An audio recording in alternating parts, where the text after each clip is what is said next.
할렐루야. 우리 하나님의 은혜와 사랑을 찬양합니다. 경배합니다.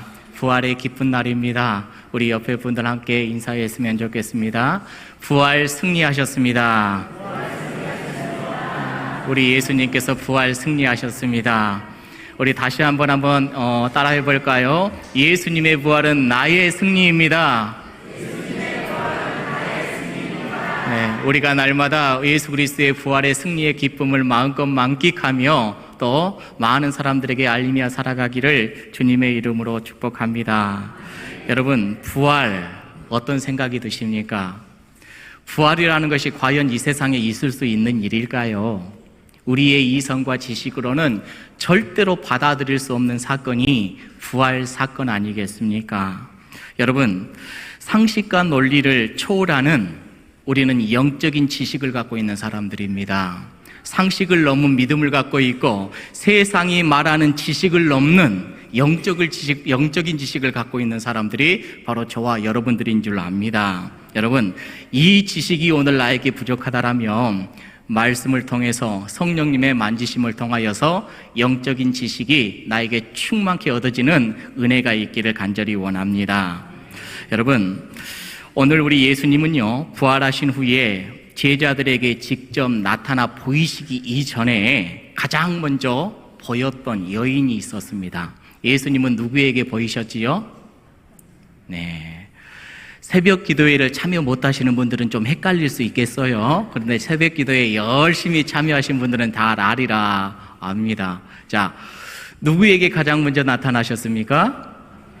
네, 마리아에게 나타나셨어요. 마리아에게 나타나셨고, 또 엠마오로 가는 두 제자에게도 우리 예수님은 부활의 그 모습으로 나타나셨습니다.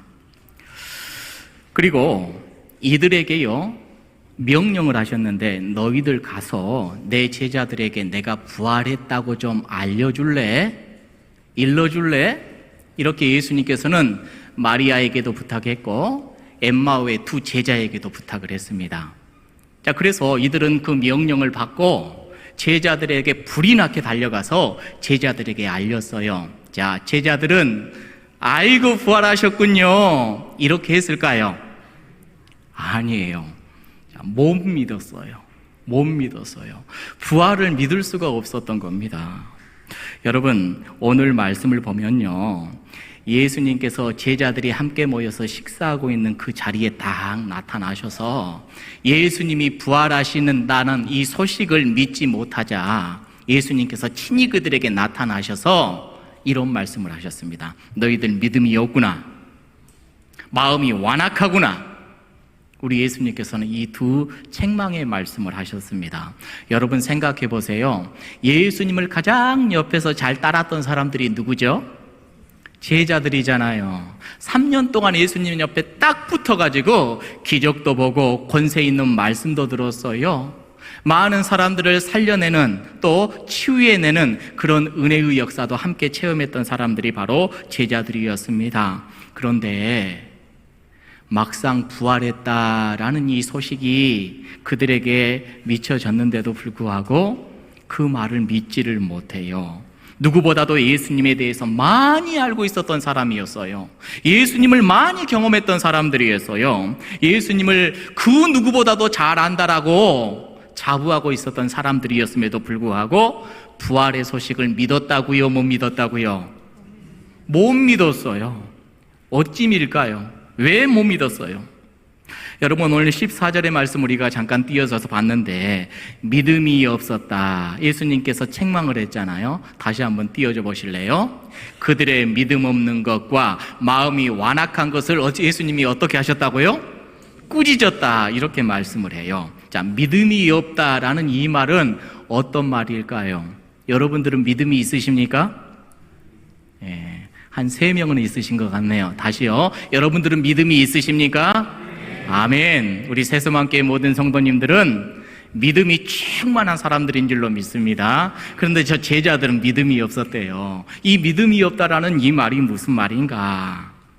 믿음이 형성이 되지 않았다, 머릿속에서. 이 말은 무슨 말이냐? 그건 말도 안 되는 일이지요. 이미 머릿속에 계산이 딱 서버렸어요. 어떻게 부활이라는 것이 있을 수가 있겠습니까? 이 머리에 가득 찬 상태, 이 생각으로. 여러분들은 어때요? 부활이 있을 수 없는 일이다라고 머릿속에 가득 채워져 있습니까? 여러분, 이게 바로 믿음이 없는 것이라는 뜻이에요, 여기에서. 그리고 마음이 완악하다라는 이 말은 또 어떤 뜻일까요? 이것도 마찬가지예요. 부활은 상식적으로 있을 수는 없는 일입니다. 마음에 가득 찬 상태. 아까는 머리에 가득 찬 상태, 마음에 가득 찬 상태. 이성적으로, 심리적으로 이것은 아니야! 이런 상태로 제자들은 예수님의 말씀을 과거에 들었고, 또 이 말을 마리아에게, 엠마오의 두 제자에게 들었음에도 불구하고 이것을 받아들이지 못했다라는 그런 뜻이거든요. 여러분, 예수님은요, 이미 제자들에게 3차례나 가르쳐 줬어요. 나는 이제 곧 예루살렘으로 들어갈 텐데, 그곳에서 대제사장들과 서기관들과 그 종교 지도자들, 그 무리에 의해서 나는 붙잡힐 거야. 그리고 십자가에 달려 죽을 거다. 하지만 여러분, 너희들 걱정 마. 나는 사흘 만에 다시 부활할 거야. 이 이야기를 몇 차례나 해줬다고요? 3차례나 해줬어요. 그런데 제자들은 그 말이 머리에서도 받아들일 수 없었고 마음에서도 받아들일 수 없었다라고 하는 것이지요. 여러분, 이게 무서운 거예요. 여러분, 우리의 이성이, 우리의 지각이, 우리의 마음이 우리 예수님을 믿고 하나님의 말씀을 믿는데 막이 쳐버립니다. 막이 생겨버려요. 이게 굉장히 무섭고, 이게 신앙생활 하는데 우리에게 아주 무서운 하나의 모습이라는 것이지요. 여러분, 예수님의 절대적인 말씀보다 내 안에 있는 지식이, 이성이, 얄팍한 경험이 부활의 소식을 밀어내버린다라면, 여러분, 이거 얼마나 우리의 믿음 생활에 큰 걸림돌이 되겠습니까? 지금 제자들에게 필요한 게 무엇이었을까요? 제자들에게 가장 필요한 게 무엇이었을까요? 따라해 볼까요? 어린아이와 같이 순수하고 겸손한 마음입니다. 여러분, 여쭤볼게요. 여러분들은 하나님의 말씀을 믿습니까? 상식적이지 않아도 믿습니까? 진짜요? 네. 이성적으로, 이게 논리적으로 우리는 합당해야지 믿는 것 아니에요? 근데 여러분 정말로 믿습니까? 네.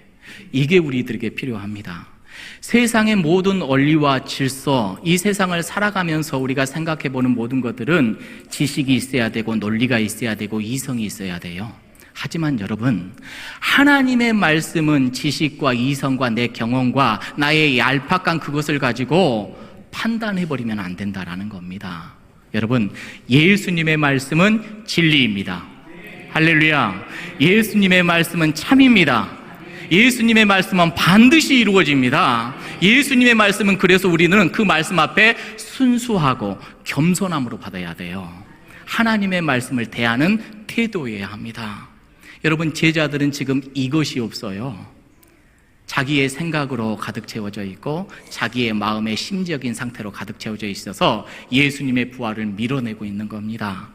우리에게는 이런 막이 제거되기를 간절히 원합니다. 하나님의 말씀 앞에, 예수님의 말씀 앞에, 그 진리 앞에 그저 아멘 하면서 받을 수 있는 믿음의 사람들이 되기를 주님의 이름으로 축복합니다. 두 번째, 이들에게 가장 필요한 게 뭐였을까?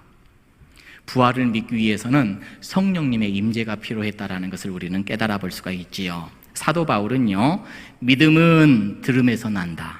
들음은 그리스도의 말씀으로 말미암는다, 이런 말씀을 해주었거든요. 이 말씀은요, 사람이 복음을 받아들이고 구원을 받는 과정을 설명하는 내용인데, 이러한 과정에서 우리 눈에 보이지 않지만은 성령님의 임재와 역사가 우리에게 절실하게 필요하다는 것을 우리들에게 가르쳐주고 있는 거예요. 여러분, 예수님의 부활의 소식을 듣고도 믿지 못했던 제자들이 나중에는 어떻게 변해버리죠?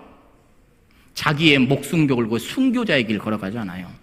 예수님의 부활을 그 누구보다 더 담대히 전하는 사람이 되잖아요. 그런데 그 과정이 있어요. 그 중간에 어떤 일이 있었나요?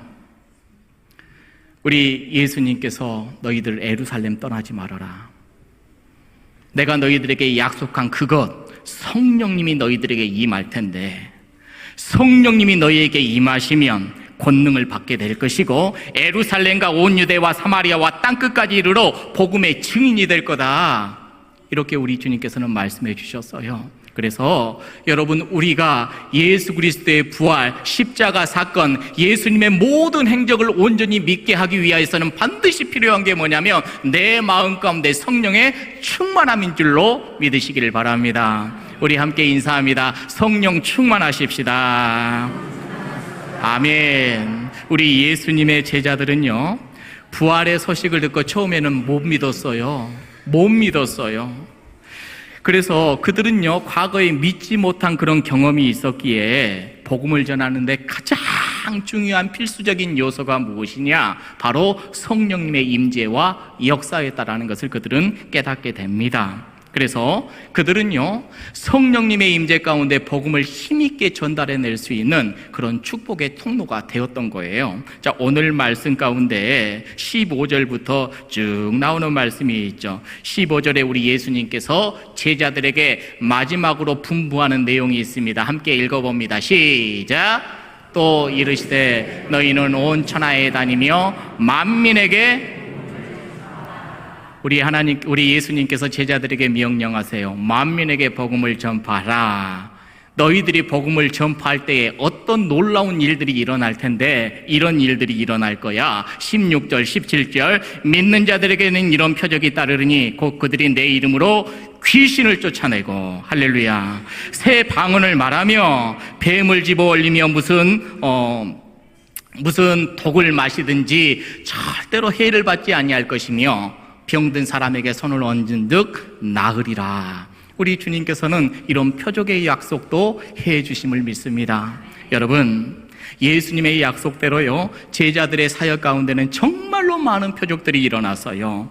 이러한 표적을 주셨던 이유가 무엇이냐? 이것은 바로 예수님께서 허락하여 주신 그 사명을 감당해내는 복음의 능력의 권위가 분명하다라는 것을 보여주고 있는 것이지요.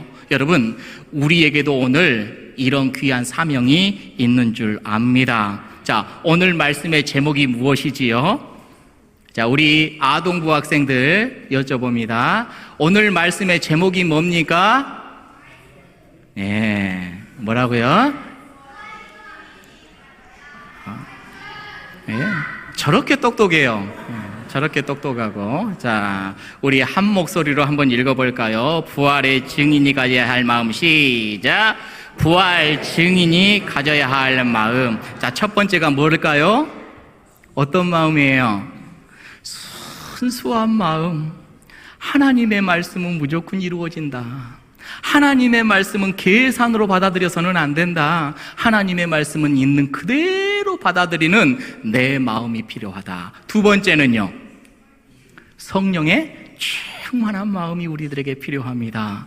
이 두 가지가 우리들에게 충만해져서 예수 그리스도의 복음을 증거해내는 복된 사람들이 되기를 주님의 이름으로 축복합니다. 혹시라도 오늘 저 예수님의 부활이 안 믿어져요.